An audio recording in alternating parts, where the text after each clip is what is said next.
Les rustines ont pris la place des paroissiens. Depuis qu'une des poutres de l'église Saint-François d'Assise s'est fendue en juin 2023, impossible d'y célébrer une messe. C'est sûr qu'avec le printemps pluvieux qu'on a eu, ça empire. Voilà, l'eau s'infiltre partout. C'est une église qu'on appréciait parce qu'elle était lumineuse. C'était d'un seul bloc, pas de piliers. On était tous en communauté, ensemble, on vivait. Voilà, et on avait un bel espace, quoi.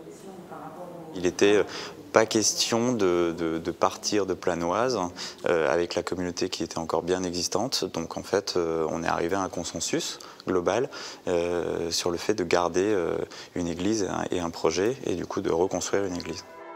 D'ici là, les catholiques de Planoise se retrouvent à la messe dans d'autres églises de Besançon. Ils sont impatients de se retrouver pour prier là où ils vivent. Notre église était fleurie, était joyeuse, on avait une chorale joyeuse. Je pense que notre église nous manque et manque à beaucoup de personnes. Il y a la mosquée, il y a les protestants, il y a les témoins de Jéhovah, alors pourquoi il n'y aurait plus de présence catholique ? Cette église du XXIe siècle, ce sont les paroissiens eux-mêmes qui vont indiquer à l'architecte ce dont ils ont besoin.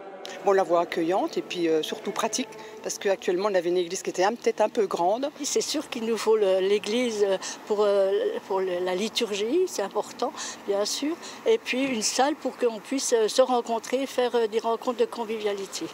Ce jour-là, le curé de Saint-François d'Assise célèbre dans un autre quartier. Lui aussi souhaite que la future église de Planoise soit un témoignage du vivre ensemble.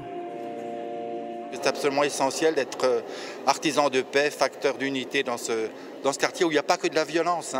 Il y a une réelle recherche de contact les uns avec les autres. Donc on veut être un parmi les autres, une religion parmi les autres dans ce quartier très vivant. Pour financer cette construction, l'église va faire appel aux baptisés.